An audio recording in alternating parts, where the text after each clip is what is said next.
আমি একটু মাসুদ কামালের কাছে শুনে নিতে চাই। মাসুদ কামাল, আপনি কি মনে করেন যে আসলে এই ধরনের ঘটনা বাড়ছে কেন, বন্ধ করা যাচ্ছে না কেন? বন্ধ করার চেষ্টা হচ্ছে না, কাজে বন্ধ হচ্ছে না। কি কি চেষ্টা প্রয়োজন যদি আপনি একটু খুলে বলেন। আইন অনুযায়ী চেষ্টা করতে হবে, কারণ আপনি একটা জিনিস লক্ষ্য করেন, পটিয়ার যে ঘটনাটা, পটিয়ার ঘটনাটাতে একজন ছেলেকে তারা ধরে আনলো, বললো এই ছেলেটা ছাত্রলীগ করে, এবং তাকে পিটাতে পিটাতে হাসপাতাল আপনার থানা পর্যন্ত নিয়ে আসা হলো, বললো তাকে গ্রেপ্তার করতে হবে।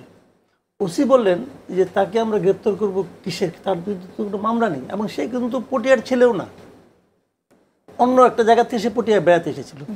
এবং ওসি ওইখান থেকে তার যে এলাকা যেখানে, সেখানে সে ফোন করেছেন যে ওর নামে কোনো মামলা আছে কিনা। তারাও বলছে তার নামে কোনো মামলা নেই। এখন তার নামে কোনো মামলা নেই, তাকে আমি গ্রেপ্তার করব কেন? এই ছিল বিরোধের জায়গাটা। ছাত্ররা বলেছে, ছাত্র মানে যারা গিয়েছিল ওখানে তারা বলছে না, গ্রেপ্তার করতে হবে, কারণ সে ছাত্রলীগ করে। এবং ছাত্রলীগ তো করার কোনো স্কোপ না, কারণ ছাত্রলীগ তো নিষিদ্ধ সংগঠন। এখন ছাত্রলীগ করতো, সে কি ছাত্রলীগের পক্ষে ওই মুহূর্তে কোনো মিছিল করছিল?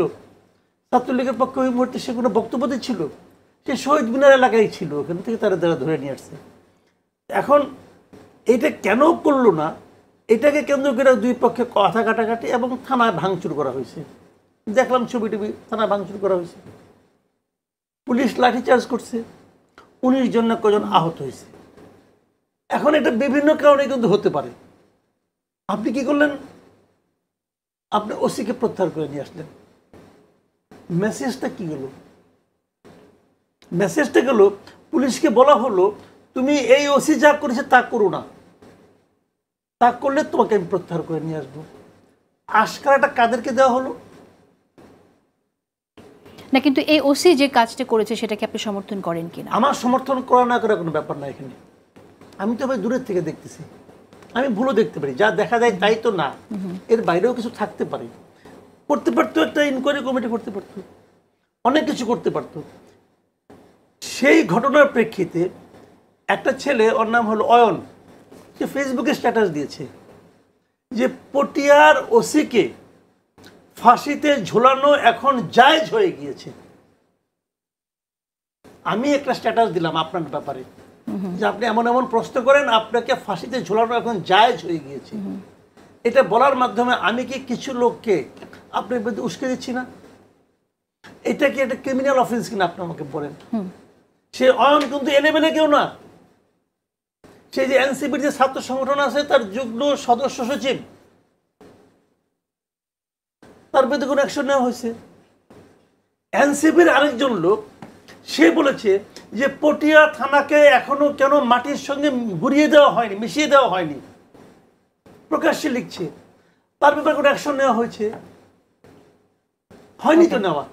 আচ্ছা, আমরা এই ব্যাপারে এগুলি কি আইনের মধ্যে পড়ে না? আপনি বলবেন যে না, আমরা জুলাই বিপ্লবের মাধ্যমে আসছে, আমরা কোনো আইন মানি না।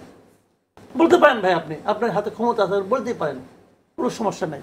তাহলে আমাকে তাহলে বলতে হবে যে সে কোনো আইনের শাসন নাই। অথচ একটা আইনের শাসন কায়েম হবে, এই জন্যই তো 8 তারিখে 8ই আগস্ট একটা সরকার গঠিত হয়েছিল। 5 তারিখে শেখ হাসিনা চলে গেল, তারপরে 3 দিন দেশে কোনো সরকার ছিল না। 8 তারিখে একটা 3 দিন কি দেশ চলে নাই? চলছে তো। 3 দিনের মধ্যে আরেকটা গভর্নমেন্ট আনার দরকারটা পড়লো কেন? দরকারটা পড়লো এই কারণে, দেশে তারা একটা আইনের শাসন কায়েম করবে, একটা অথরিটি থাকবে, যে অথরিটি বলবে এই কাজটা ঠিক, এই কাজটা করা যাবে, এই কাজটা করা যাবে না। এটা তো কিছুই বলে না, এটা মুখে কিছু বলে না।